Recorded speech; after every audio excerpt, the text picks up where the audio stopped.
Hello दोस्तों, कैसे हो आप सब। उम्मीद करता हूँ आप सब एकदम मस्त होंगे।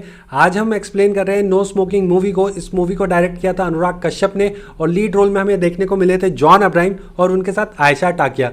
जॉन अब्राहम ने जो कैरेक्टर किया है उसका नाम है के। ठीक है, तो यार इस फिल्म को समझने के लिए पहले आपको ये समझना पड़ेगा कि के जो है स्मोकिंग करता क्यों था। ठीक है, अब के की जो समस्या थी ना वो स्मोकिंग नहीं थी, बल्कि उसकी समस्या का जो रिजल्ट था ना वो थी स्मोकिंग। मतलब वो जो है अपनी डर और डिप्रेशन थी उसकी समस्या। अब डर और डिप्रेशन के बारे में हमें कहाँ से पता चलता है। फिल्म में एक सीन है जिसमें जो उसके दोस्त उससे पूछते हैं कि भाई तू और तेरा भाई सगे भाई कैसे हुए। तो वो अपनी फैमिली हिस्ट्री बताता है कि उसकी माँ का और बाप का डिवोर्स होता है तो वो पैदा होता है, यानी कि के पैदा होता है। और फिर उसकी माँ किसी और के साथ, बाप किसी और के साथ, और वो लोग जब अलग होते हैं तो फिर उसके बाद जो है उसका सगा भाई पैदा होता है। तो उसके दोस्त बोलते हैं ना कि भाई तू और तेरा भाई सगे भाई कैसे हुए, फिर ये कैसी बात हुई। तो यार आप देख रहे हो कि उसका जो चाइल्डहुड है वो किस तरीके के माहौल में बीता है, कैसी फैमिली में बीता है। उसके माँ बाप बार बार डिवोर्स लेते रहते थे।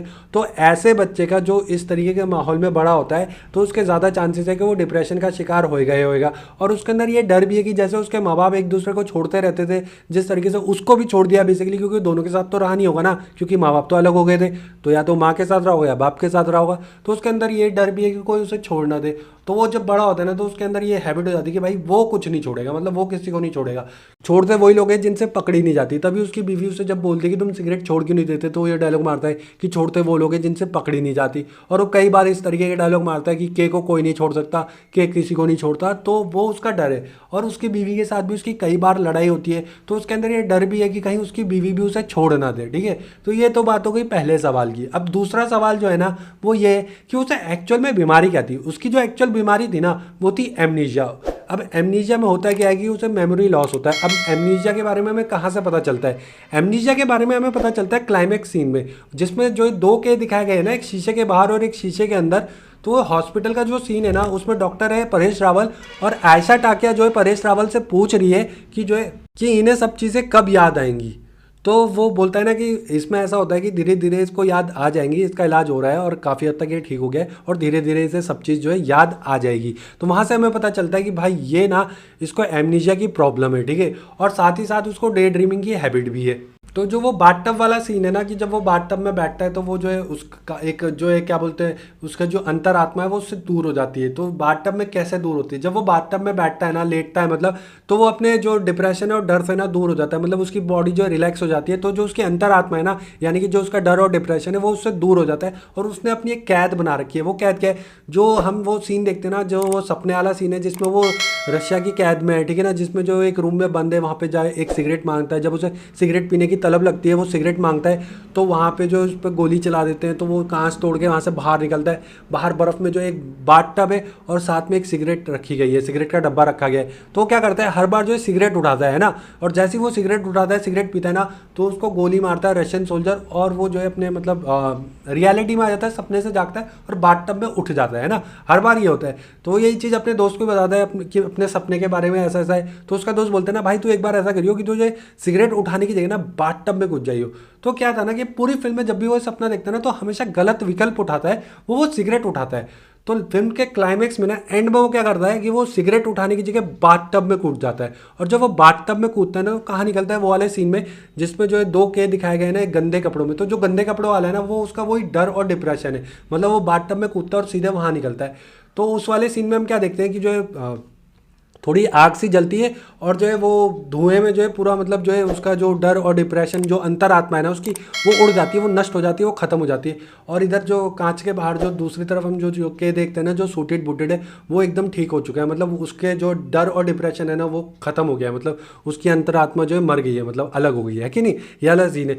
अब वो सीन जो है ना वो क्या, वो कहाँ से आया। ठीक है, मतलब उसके दिमाग ने वो सीन कैसे उठाया, क्यों वो सीन कहाँ से आया। वो सीन आया जो स्टार्टिंग में उसकी बीवी वाला सीन देखती है ना, टीवी देख रही होती है, जिसमें जो है गैस चैम्बर्स में जो है लोगों को डाल के मारा जा रहा होता है ना, तो वो सीन ना उसका दिमाग वहीं से उठाता है, उसी रियलिटी से उठाता है और यहाँ फिट कर देता है। जिसमें जो है वो जो है क्या बोलते हैं आग से निकलती है और जो है उसकी अंतरात्मा जो है धुएं में उड़ जाती है। ठीक है, तो ये वाला सीन ना बेसिकली जो पूरी फिल्म है ना उसमें जो उसका जो सबकॉन्शियस माइंड है ना वो चीज़ों को रियलिटी से ही उठाता है। और एक रियलिटी से जैसे कुछ चीज़ उठाई और अपनी काल्पनिक उसमें जो है जोड़ देता है। ठीक है, तो पूरी की पूरी फिल्म में ना यही है कि जो है उसको जो है अंतर नहीं पता लग पा रहा होता है कि जो क्या कल्पना है और क्या सच्चाई है। ठीक है, और इस बारे में हमें कैसे पता चलता है। एक सीन है, मतलब क्लाइमेक्स में एक सीन है जिसमें जो है आयशा टाकिया से फ़ोन में बात कर रहा है और पूछता है कि तुम जिंदा हो। तो वो बोलती है ना, अरे मैं जिंदा हूँ, तुम ये क्यों पूछ रहे हो? तो बोलते तुम्हें मेरा नंबर कहाँ से मिला, फ़ोन नंबर कहाँ से मिला? तो वो बोलती है कि जो है, अरे तुम भूल गए क्या कि जो तुम्हारा जो ऑफिस है वहाँ पे मैं तुम्हारी सेक्रेटरी हूँ और घर पे तुम्हारी वाइफ हूँ। तो तुमने जो है पूरे ऑफिस में बता नहीं रखा है हमने किसी को कि मैं तुम्हारी वाइफ हूँ, क्योंकि तुम्हें अच्छा लगता है कि लोग तुम्हारे बारे में ना गॉसिप करें। पर एक्चुअल में क्या वजह है पता है? उसने अपनी बीवी के बारे में किसी को क्यों नहीं बता रखा है? क्योंकि जो उसका सबकॉन्शियस माइंड है ना, वो शक्ल देख के इंसान में डिफरेंस नहीं करता है, बल्कि उसके बिहेवियर से। के का जो बिहेवियर है ना दूसरे पर्सन के प्रति, उससे वो आइडिया लगाता है कि ये इंसान कौन है। और के जो है काफ़ी ज़्यादा ईगो वाला दिखाया गया है, काफ़ी घमंडी दिखाया गया है, ठीक है। तो तभी वो वाला जो सीन है ना जिसमें जो ड्राइवर है और गार्ड है और जो लिफ्ट में उसे एक बंदा मिलता है, सबकी शक्ल एक जैसी दिखती है ना, वो क्यों दिखती है? क्योंकि जो उसका जो सबकॉन्शियस माइंड है ना के का, वो आइडेंटिफाई करता है कैसे लोगों को उसके बिहेवियर के थ्रू, कि के का बिहेवियर कैसा। अब के का जो बिहेवियर है ना वो कैसा है सबके प्रति, जो उससे जिनको वो अपने से नीचा समझता है, जैसे कि ड्राइवर हो गया, गार्ड हो गया, वो लिफ्ट में जो बंदा है जो इंटरव्यू के लिए आया है, उन सबको एक जैसा ही समझता है, एक बराबर। इसीलिए उन सबकी शक्ल जो है उसे एक जैसी दिखती है। इसीलिए ना उसने जो है सेक्रेटरी के बारे में किसी को बताया नहीं, क्योंकि उसका सबकॉन्शियस माइंड ये डिफाइन करता है, ये आइडेंटिफाई करता है कि हाँ ये ऑफिस में जो है ये सेक्रेटरी है और ये उसकी जो है वाइफ है घर पे, और दोनों अलग अलग इंसान है। ऐसा उसका दिमाग जो है आइडेंटिफाई करता है, सबकॉन्शियस माइंड। हालांकि दोनों में एक ही, एक्चुअल में जो दोनों पर्सन है वो एक ही पर्सन है, रियलिटी में दोनों अलग अलग नहीं है, पर उसके दिमाग ने वो कल्पना जो है बना ली है, एक काल्पनिक दुनिया जो बना ली है ना, उसमें जो है वो फंस गया है। इसलिए फ़ोन पे बोलता है कि मैं जो है अब समझ नहीं पा रहा हूँ कि क्या सच है और क्या कल्पना है, मतलब मुझे कुछ समझ में नहीं आ रहा है और मैं काफ़ी ज़्यादा कंफ्यूज हो गया हूँ। तो वो यही चीज़ दिखाती है, ठीक है।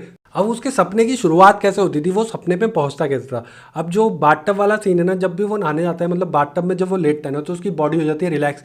तो जो उसकी अंतरात्मा है ना, जो डर और डिप्रेशन है उसका, वो उससे दूर हो जाता है। क्यों? क्योंकि उसकी बॉडी रिलैक्स हो जाती है। और उसने जो वो कैद बना रखी है ना, जो रशिया वाली वो जगह दिखाई है, वो कैंप या जेल आप जो भी कह सकते हो, वो जो दिखाया है ना वो वही चीज़ दिखाती है, ठीक है। तो ये तो हो गया क्लैरिफाई, अब सच और रियलिटी और क्या है मतलब सपने का। अब जो इसका मेन जो एरिया है ना इस फिल्म का, वो है भाई प्रयोगशाला, जहाँ पे वो स्मोकिंग छोड़ने जाता है, क्योंकि उसकी बीवी जो है उसे छोड़ देती है ना, या तो तुम स्मोकिंग छोड़ दो। अब जो प्रयोगशाला है ना वो एक्चुअल में एक बढ़िया हॉस्पिटल है। मतलब फिल्म के एंड में हमें जो दिखाया जाता है ना, जो हॉस्पिटल जो के जो 2 के दिखाए हैं एक बढ़िया से हॉस्पिटल में, जहाँ पे एक नर्स भी है, डॉक्टर भी।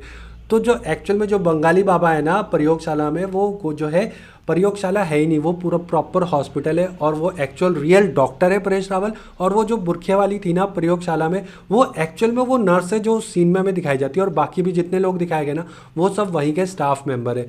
अब ये कैसे मैं कह सकता हूँ कि ये, अब एक तो वो हॉस्पिटल हमें दिखाया जाता है लास्ट के सीन में, ठीक है, और एक जगह और भी दिखाया जाता है, बीच सिटी के बीच में ना प्रयोगशाला का काफ़ी बड़ा बोर्ड लगा हुआ होता है, और उस बोर्ड के नीचे ही वो पूरा हॉस्पिटल होता है। मतलब अच्छी खासी एकदम फर्स्ट क्लास 5 स्टार होटल जैसा वो हॉस्पिटल है। मतलब फुल एसी वाला, फुल ऑन एकदम सारी फैसिलिटी आपको वहाँ मिलेगी देखने को। अब ये ना कि जब भी हम प्रयोगशाला देखते हैं, वो किसके पर्सपेक्टिव से देखते हैं? के पर्सपेक्टिव से। यानी कि हम कभी अब्बास को वहाँ जाते हुए नहीं देखते, कभी उसकी वाइफ वहाँ नहीं जाती, सिर्फ वही जाता है। तो हम वही देखते हैं जो वो हमें दिखा रहा है, मतलब जो वो देख रहा है। तो उसने वो एक अपनी काल्पनिक दुनिया बना लिया प्रयोगशाला, उसने एक्चुअल हॉस्पिटल को वो प्रयोगशाला बना लिया, ठीक है। अब इतना सब उसका दिमाग इसीलिए कर रहा है ना, क्योंकि एक तो उसको जो है ज़बरदस्ती सब स्मोकिंग छोड़ने के लिए बोलते हैं। और जो वो वाला सीन है ना, जो रशियन कैंप वाला भी सीन है, उसमें जो सोल्जर्स वगैरह दिखाए गए ना, वो बेसिकली उसकी जो है वाइफ और उसके जो दोस्त हैं जो उसे फोर्स कर रहे हैं ना, जो प्रेशर बना रहे हैं स्मोकिंग छोड़ने के लिए, वो दिखाया गया है, ठीक है। और वही चीज़ यहाँ भी दिखती है, जो पूरी प्रयोगशाला है उसकी सिर्फ एक कल्पना है, वो रियलिटी है ही नहीं।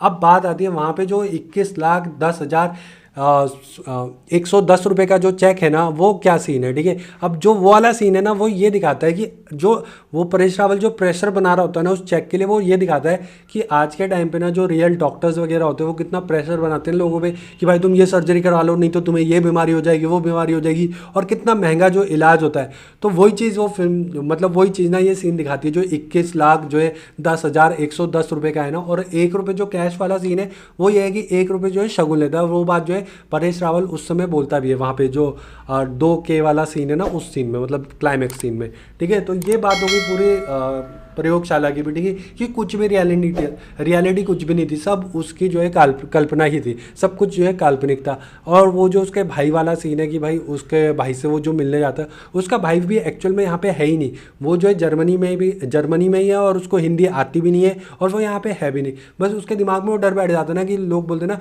भाई सिगरेट पिएगा तो अपने आसपास वाले भी जो है बीमार हो जाएंगे, तो उसके दिमाग में वो डर बैठ गया कि भाई मेरे सिगरेट पीने की वजह से कहीं उसके लंग्स खराब हो जाएंगे। तो ऐसा कुछ भी नहीं है, उसका भाई ठीक ठाक है और वहीं पे है जहाँ पे उसे होना चाहिए था, ठीक है। अब जो मेन मुद्दा है वो ये है कि भाई जो उंगली वाला सीन है ना, तो एक्चुअल में ना इस फिल्म में किसी की भी उंगली काटी जाती ही नहीं है, ठीक है। इनफैक्ट हम जब अब्बास का वाला सीन देखते हैं ना लास्ट में, जब वो अपनी पांचों उंगलियां दिखाता है, जब वो बोलता है ना कि भाई तू दिखा अपनी उंगलियां, तो अपनी उंगलियां पांचों उंगली दिखाता है, तो उसकी पांचों उंगली सही होती है जैसे कुछ भी नहीं हो रखा होगा, तो वो भी यही दिखाती है ना कि भाई ऐसा कुछ था ही नहीं। और लास्ट में जब हम देखते हैं ना कि जॉन अब्राहम की दो उंगली कटी हुई है, तो वो एक्चुअल में कटी हुई नहीं है, वो हमारे को ना वो दिखाती है कि उसका जो खालीपन है, जो एम्प्टीनेस है।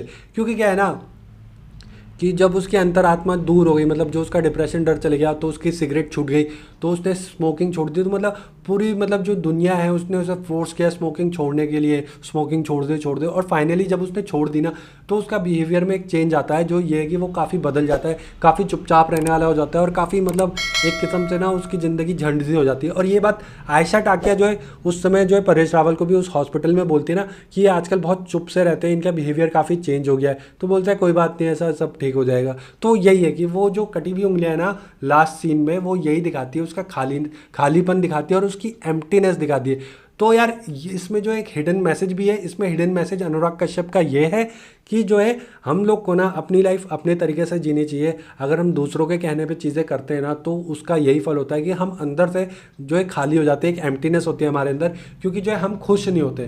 क्योंकि यार उसको खुशी जो है स्मोकिंग करके मिलती थी, स्मोकिंग करके वो रिलैक्स हो जाता था, बाकी सब चीज़ें जाए भाड़ में, मतलब चाहे वो कल्पना थी, सच था, जो भी वो उसके दिमाग में हो रहा था ना, पर वो हैप्पी था, खुश था, उसका एक अलग ही एटीट्यूड होता था जो अब ख़त्म हो जाता है, ठीक है। तो वो काफ़ी मतलब एक बेकार सा, मतलब एक बेजान सा इंसान सा दिखने में लगता है।